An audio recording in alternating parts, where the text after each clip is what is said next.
Yéhezkel, chapitre 17.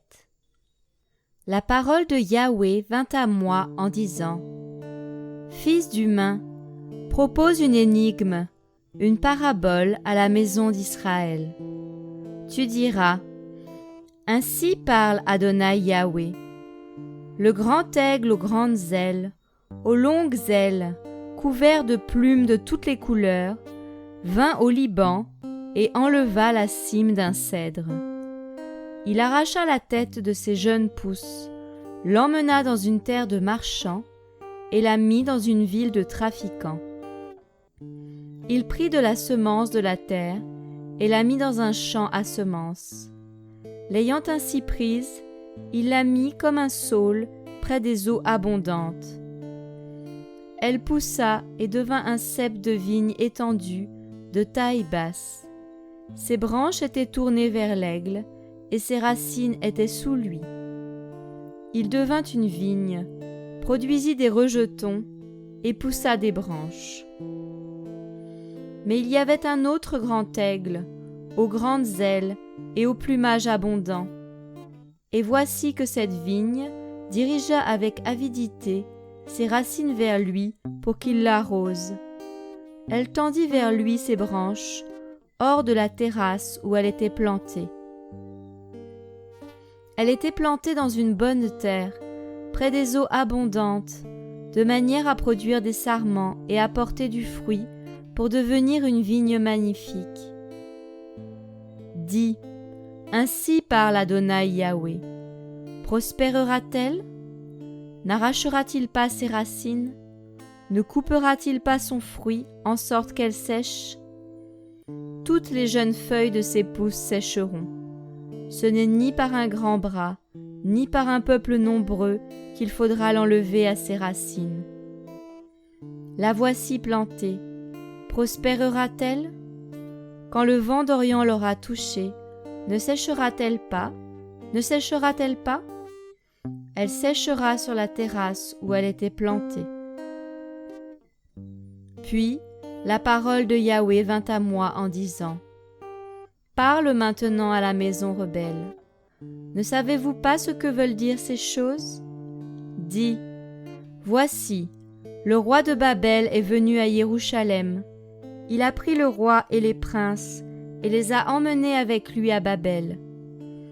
Il en a pris un de la postérité royale, il a traité alliance avec lui, il lui a fait prêter serment, et il a pris les puissants de la terre, afin que le royaume devienne bas, sans pouvoir s'élever, et qu'il garde son alliance pour subsister. Mais celui-ci s'est rebellé contre lui, envoyant ses messagers en Égypte, pour qu'on lui donne des chevaux et un grand peuple. Celui qui fait de telles choses, prospérera-t-il? Échappera-t-il? Ayant rompu l'alliance, échappera-t-il? Je suis vivant, déclaration d'Adonai Yahweh. C'est en terre du roi qu'il l'a établi pour roi, envers qui il a méprisé son serment, et dont il a rompu l'alliance. C'est près de lui, au milieu de Babel, qu'il mourra.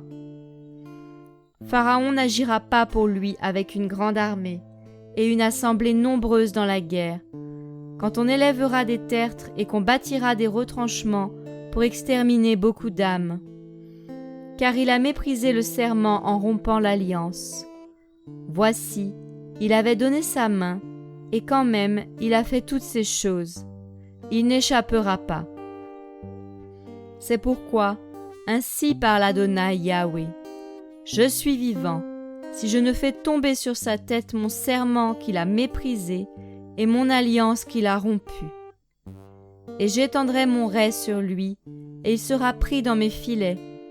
Je le ferai entrer dans Babel, et là, j'entrerai en jugement avec lui pour le délit, la transgression qu'il a commise envers moi.